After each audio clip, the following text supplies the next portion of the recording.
Hi friends, welcome back to my channel. ரொம்ப நாளைக்கு அப்புறம் நான் வீடியோ போடுறேங்க. இன்னைக்கு வந்துட்டு நான் ஒரு புது ரெசிபியோட உங்களை நான் சந்திக்கிறேன். என்னன்னு பார்க்குறீங்களா? அதாவது இன்னைக்கு நான் சமைக்க போகிறது செட்டிநாடு கிராப் பெப்பர் ஃப்ரை.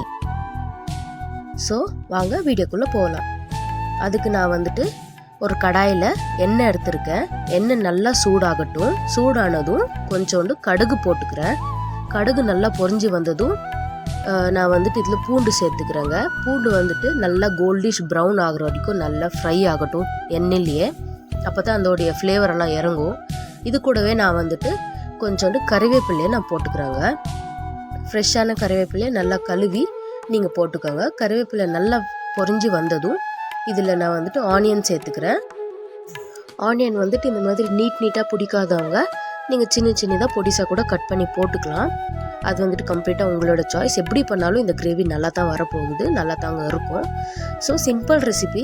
இந்த ஆனியன் எல்லாம் நல்லா வதங்கட்டும். நல்லா ஒரு கோல்டிஷ் ப்ரௌன் வர வரைக்கும் நல்லா ஃப்ரை பண்ணிக்கோங்க. நல்லா கோல்டிஷ் ப்ரௌன் வரட்டும். நல்லா வதங்கணுன்றதுக்காக ஒரு பிஞ்ச் ஆஃப் சால்ட் போட்டுக்கோங்க. சீக்கிரமாக வந்துட்டு ஆனியன் வதங்கி ஒரு கோல்டிஷ் ப்ரௌன் வரும். நம்மளுக்கு இந்த மாதிரி கோல்டிஷ் ப்ரௌன் வந்திருக்கு. இப்படி இந்த ஸ்டேஜில் நான் வந்துட்டு ஸ்லைஸாக கட் பண்ணி வச்சுருக்க தக்காளி ஆட் பண்ணிக்கிறேன்.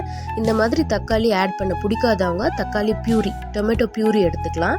அதாவது மிக்ஸில் அரைச்சி நீங்கள் ஜஸ்ட்டு தக்காளி பியூரி மட்டும் எடுத்துக்கலாம். ஸோ இதை நான் வந்து தக்காளி வதங்கிறதுக்காக ஒரு பிஞ்ச் ஆஃப் கல்லுப்பு கொஞ்சம் போட்டிருக்கேன். ஸோ இதுக்கு வந்துட்டு நம்ம மெயினான மசாலா நம்ம ஆட் பண்ணிக்கலாம். கொஞ்சோண்டு பெப்பர், அதுக்கப்புறமா 1.5 ஸ்பூன் அளவுக்கு நான் வந்துட்டு சீரகம் எடுத்திருக்கேன். இதை நல்லா மிக்சியில் அரைச்சி எடுத்துக்கலாம். இதை நல்லா பவுட்ரு பண்ணி எடுத்ததும் இது வந்துட்டு நம்ம ஆட் பண்ணிக்க போகிறோம். அதில் பாருங்கள் நல்லா பவுட்ரு ஆயிடுச்சு. ஸோ இதை நம்ம அப்படியே எடுத்து வச்சுக்கலாம். தக்காளி நல்லா வதங்கினதும் அதில் வந்துட்டு நம்ம வெறும் மிளகாய் தூள் போட்டுக்க போகிறோம். அதாவது காஷ்மீரி ரெட் சில்லி ஆட் பண்ணியிருக்கேன். ஒரு 2 ஸ்பூன் அளவுக்கு ஆட் பண்ணியிருக்கேன். இதில் வந்துட்டு நான் இப்போ அரைச்சி வச்ச மசாலாவை போட்டேன். ஸோ போட்டுட்டு நல்லா நம்ம வந்துட்டு ஃப்ரை பண்ணி நல்லா அதில் மிக்ஸ் ஆகிற வரைக்கும் நம்ம நல்லா ஃப்ரை பண்ணி எடுத்துக்கலாம். நல்லா ஃப்ரை பண்ணதும் இதில் நம்ம க்ளீனாக வாஷ் பண்ணி எடுத்து வச்சுருக்க கிராபை சேர்த்துக்கலாம். அதாவது நண்டு. ஸோ நண்டு எப்படி க்ளீன் பண்ணுற வீடியோ நான் ஆல்ரெடி என்னோடய சேனலில் போட்டிருக்கேன். பார்க்காதவங்க கீழே டிஸ்கிரிப்ஷனில் லிங்க் தரேன், பார்த்துக்கோங்க. இப்போ இதுக்கு வந்துட்டு நம்ம தேவையான அளவுக்கு தண்ணி ஊற்றி நல்லா வேக விடலாம். இது வந்துட்டு ஆவிலே நல்லா வெந்துடுங்க. வெந்ததுக்கப்புறம் இதில் நம்ம வந்து கொஞ்சோண்டு பெப்பர் போட்டு நல்லா வேக விடலாம். அந்த கிராப் நண்டு வந்துட்டு ஆரஞ்சு கலரில் மாறிடுச்சுன்னா அது கொஞ்சம் கொஞ்சமாக வெந்துடுச்சுன்னு அர்த்தம்.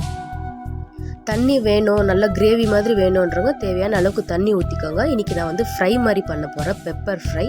அதனால் எனக்கு தண்ணி வேண்டாம். இது மாதிரி ட்ரை ஆகிற வரைக்கும் நல்லா ஃப்ரை பண்ணி எடுத்துக்கோங்க. தண்ணியெல்லாம் நல்லா சுண்டட்டோன்னு.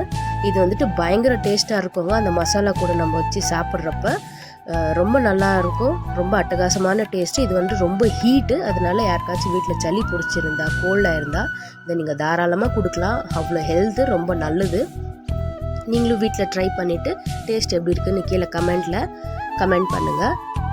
என்னோட வீடியோ பிடிச்சிருந்துச்சுன்னா மறக்காமல் என்னோடய சேனலை சப்ஸ்கிரைப் பண்ணுங்கள், லைக் பண்ணுங்கள், பெல் ஐக்கானை ப்ரெஸ் பண்ணுங்கள். அப்போ தான் நான் போடுற எல்லா புது வீடியோஸும் உங்களுக்கு வந்து சேரும் ஃப்ரெண்ட்ஸ்.